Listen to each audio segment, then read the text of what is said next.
उद्घाटन कार्यक्रम में प्रदेश की राजधानी लखनऊ में आयोजित इस समारोह में केंद्रीय मत्स्य पालन, पशुपालन और डेयरी मंत्रालय, पशुपालन एवं डेयरी विभाग, भारत सरकार के माननीय मंत्री श्री राजीव रंजन सिंह और ललन सिंह जी, उत्तर प्रदेश सरकार में मंत्रिमंडल के मेरे सहयोगी पशुधन मंत्री श्री धर्मपाल सिंह जी, माननीय मंत्री अरुणाचल प्रदेश श्री ग्रेवियल डी बाउक्सा, उत्तर प्रदेश सरकार के मुख्य सचिव श्री मनोज कुमार सिंह जी,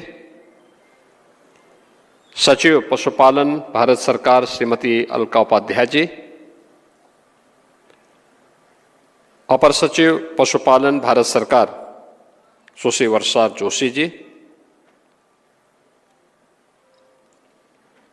आयुक्त पशुपालन भारत सरकार डॉक्टर अभिजीत मित्रा जी, प्रमुख सचिव पशुधन उत्तर प्रदेश शासन श्री अमित कुमार घोष जी,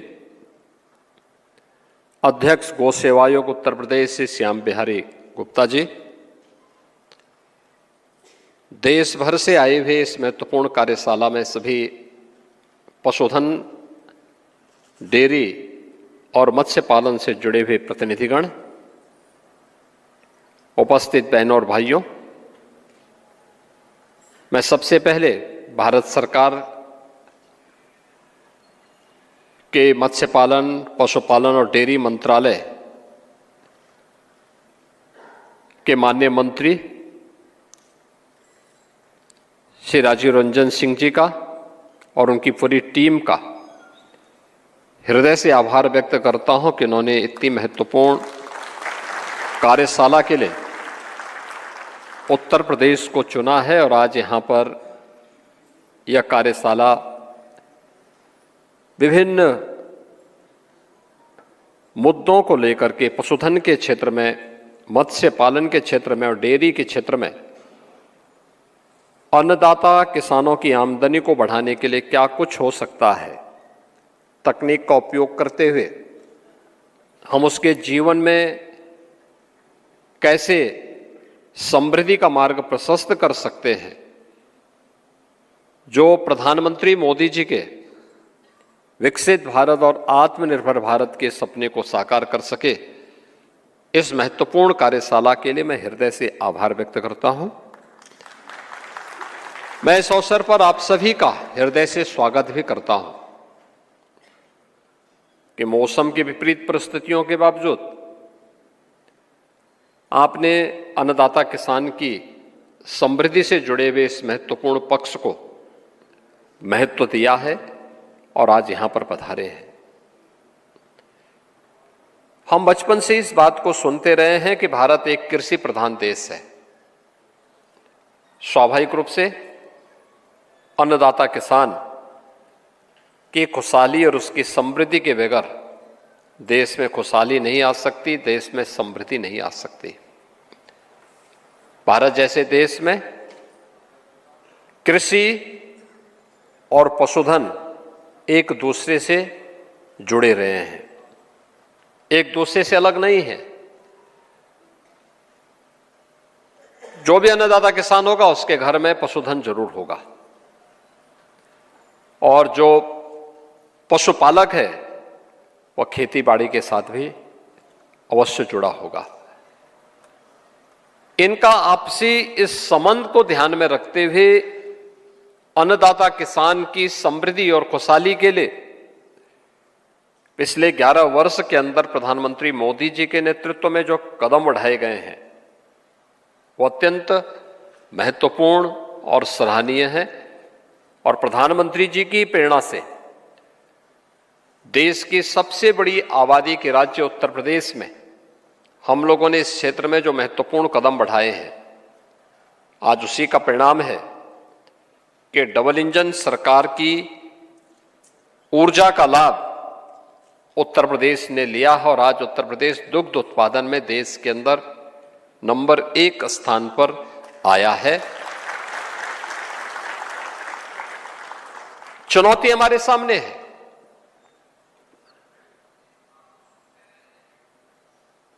एफएमडी का,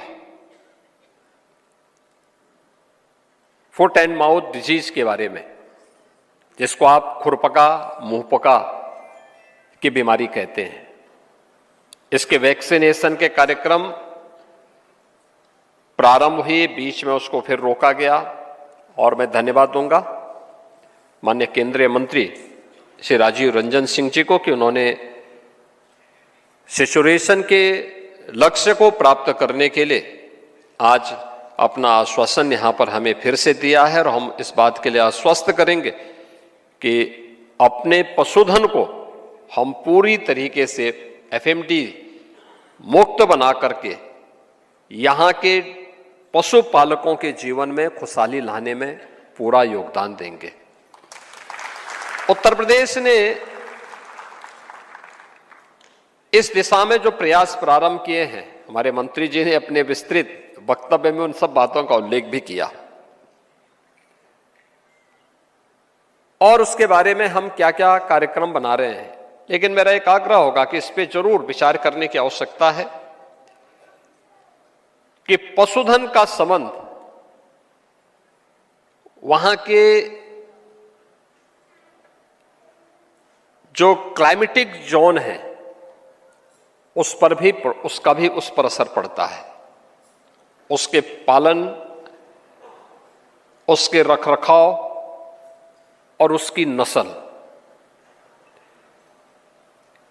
उस पर भी पड़ता है। अगर हम उस पर भी ध्यान दें, जैसे यहां पर मैं उत्तर प्रदेश की बात करता हूं, आप अलग अलग क्षेत्रों में जाएंगे, अलग अलग प्रकार का गोधन यानी गोवंश का पशु वहां पर आपको देखने को मिलेगा। जिन्होंने प्रयास किए, स्थानीय स्तर पर प्रयास किए उनकी नस्ल को सुधारने के लिए, वे देसी पद्धतियां थी, उन्होंने उसकी अच्छी नस्ल को भी आगे बढ़ाने में सफलता प्राप्त की।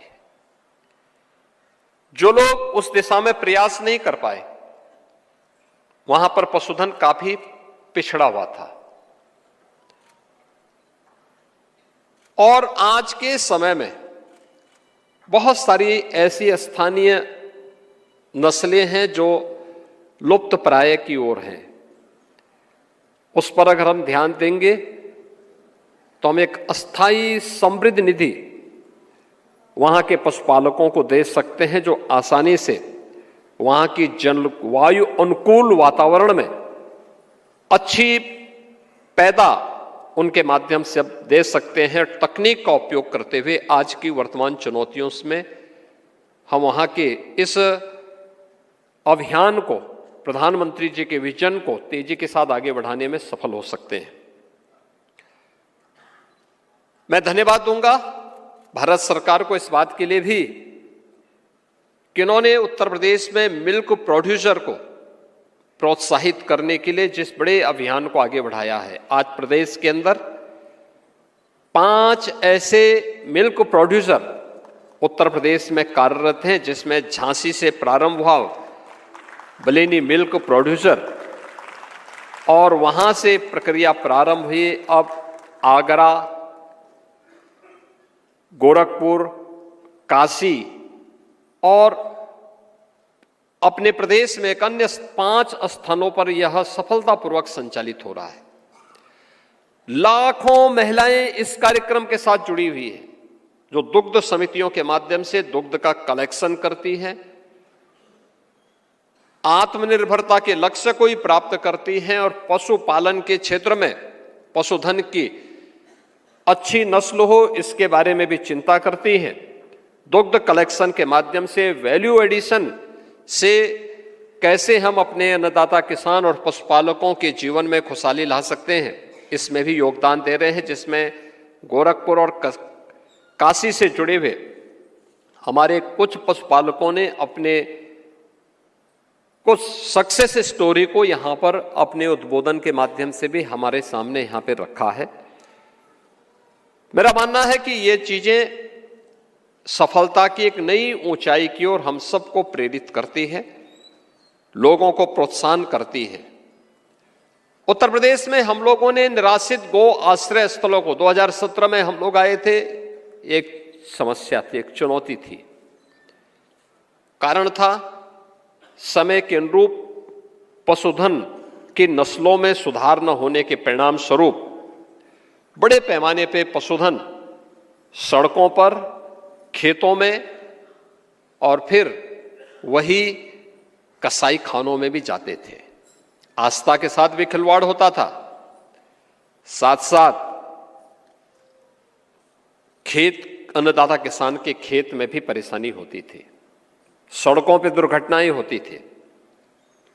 हम लोगों ने 2017 में ही निराश्रित गो आश्रय स्थल की एक कार्य योजना बनाई, 2018 में उसको लागू किया।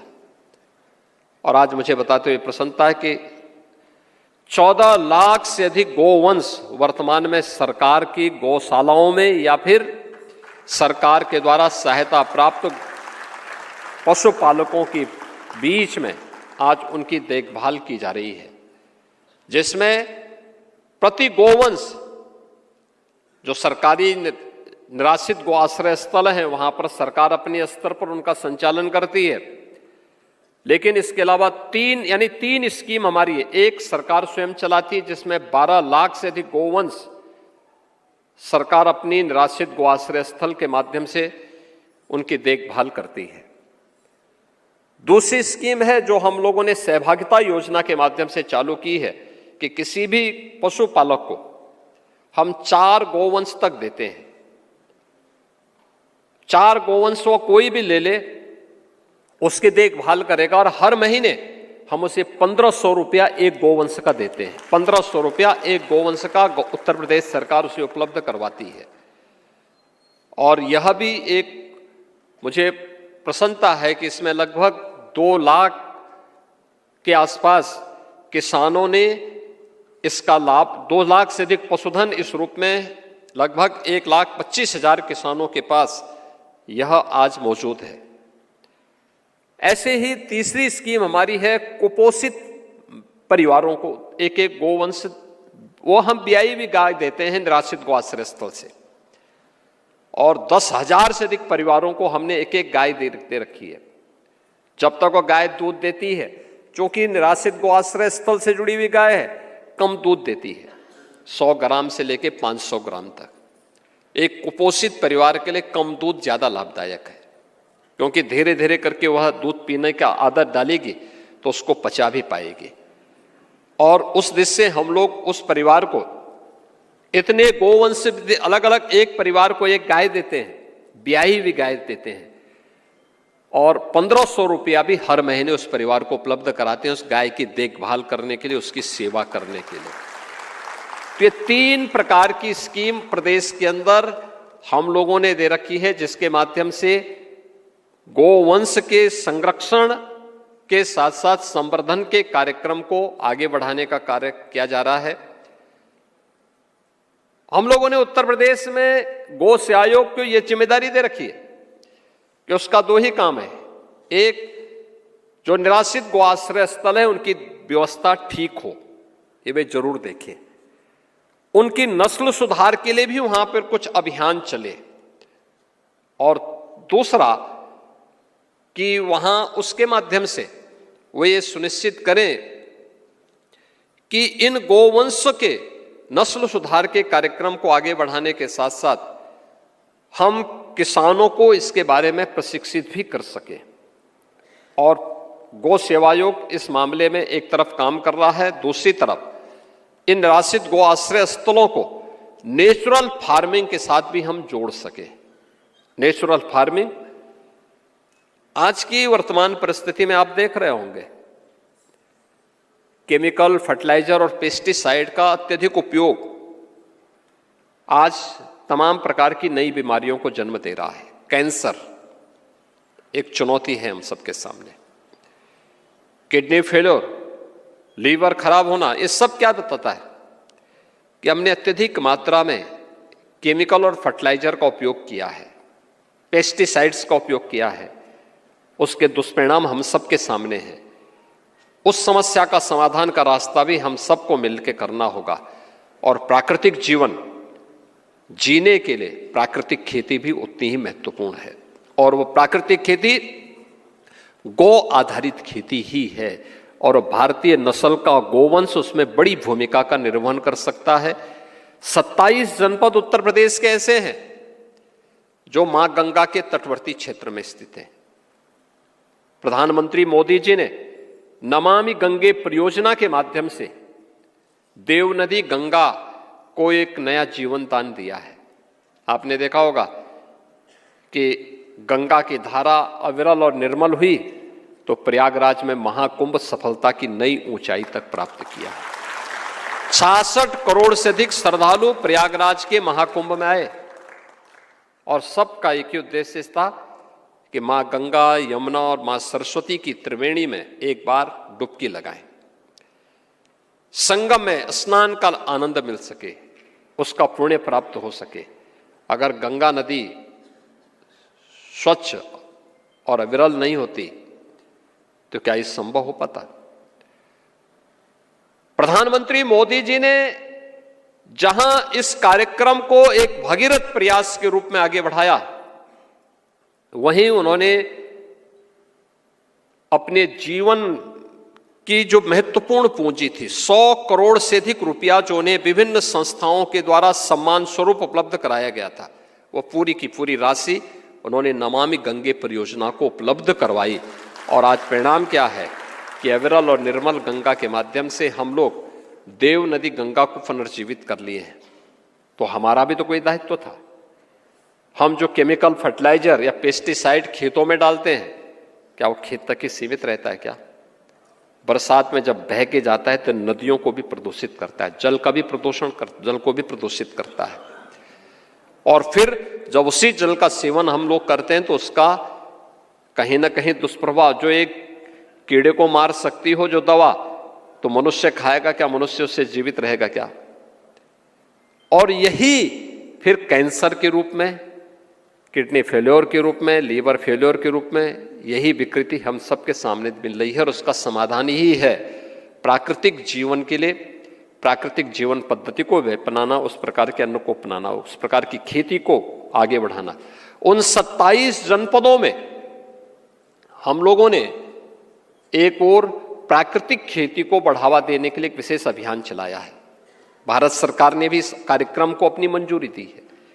साथ साथ बुंदेलखंड के 7 जनपदों में भी प्राकृतिक खेती को हम प्रोत्साहित कर रहे हैं। यह विशुद्ध रूप से गौ आधारित खेती है। गौ आधारित खेती के महत्व को आगे बढ़ाने के लिए इस दिशा में प्रयास प्रारंभ हुए हैं। ये अन्नदाता किसान की आमदनी को भी बढ़ाने में योगदान देंगे और अन्नदाता किसान की आमदनी बढ़ेगी, उसकी समृद्धि बढ़ेगी, तो देश की समृद्धि को कोई रोक नहीं सकता है, कोई नहीं रोक सकता। अवश्य देश समृद्धि के नए सोपान को प्राप्त करेगा और आत्मनिर्भर और विकसित भारत के संकल्पों को पूरा करने में मदद मिलेगी। प्रदेश में इस दिशा में और भी प्रयास हुए हैं। जैसे लैंडलॉक्ड स्टेट में उत्तर प्रदेश मत्स्य उत्पादन में आज अग्रणी राज्यों में है। आज से 10 वर्ष पहले इसकी कल्पना भी नहीं की जा सकती थी, लेकिन आज उत्तर प्रदेश ने तेजी से इसमें छलांग लगाई है। अंडा उत्पादन में, कुक्कुट पालन में भी उत्तर प्रदेश ने अच्छी छलांग लगाई है। और मैं धन्यवाद दूंगा भारत सरकार को, एनडीडीबी को और माननीय मंत्री जी को, जिन्होंने रुचि लेकर के अभी उत्तर प्रदेश के अंदर 3 जो डेयरी थी हमारी, उसमें गोरखपुर की थी, कानपुर की थी और कन्नौज की थी। इन तीनों को एनडीडीबी ने लिया है। तीनों को उत्तर प्रदेश सरकार के साथ मिलकर के एक एमओयू साइन करने के बाद ये लोग लिए हैं। और अंबेडकर नगर का चारा उत्पादन का केंद्र को भी हम लोगों ने एनडीडीबी को दिया है। उसके माध्यम से यहाँ के पशुपालकों को अच्छा चारा उपलब्ध करवाने में वे मदद करेंगे। आज के इस अवसर पर ये दिन भर की चलने वाली जो कार्यशाला है, ये इस सेक्टर की, जो सचमुच अन्नदाता किसान की, जो हमारे पशुपालकों की, मत्स्य पालकों की और इस फील्ड से जुड़े हुए अन्य जो भी स्टेक होल्डर्स हैं, उनके अनुभव का लाभ भी, और जो इस फील्ड में काम करना चाहते हैं, अपनी आजीविका को इसके माध्यम से आगे बढ़ाना चाहते हैं, उनके लिए कार्यशाला अत्यंत उपयोगी सिद्ध होगी। इस विश्वास के साथ मैं आज के इस अवसर पर एक बार फिर से माननीय केंद्रीय मंत्री श्री राजीव रंजन सिंह जी का, उनकी पूरी टीम का हृदय से स्वागत करता हूं। आप सबका भी मैं इस कार्यशाला में उपस्थित होने के लिए हृदय से स्वागत करता हूं। धन्यवाद। जय हिंद। बहुत बहुत धन्यवाद माननीय, आपके बहुमूल्य और प्रेरणादायी उद्बोधन के लिए। तो मुख्यमंत्री योगी आदित्यनाथ को आप सुन रहे थे। दुग्ध उत्पादन में यूपी किस तरह से आगे बढ़ रहा है, इससे जुड़ी हुई बहुत ही महत्वपूर्ण बातें मुख्यमंत्री योगी आदित्यनाथ ने अपने इस कार्यक्रम में रखी हैं। लाखों महिलाएं जो हैं वो दूध के उत्पादन के साथ जुड़ी हैं। ये एक बहुत बड़ा कदम उत्तर प्रदेश के विकास की ओर बढ़ता हुआ, खासतौर पर महिलाओं के उत्थान की अगर बात की जाए तो महिलाएं किस तरह से स्वरोजगार हुई हैं, ये मुख्यमंत्री योगी आदित्यनाथ ने बताया है।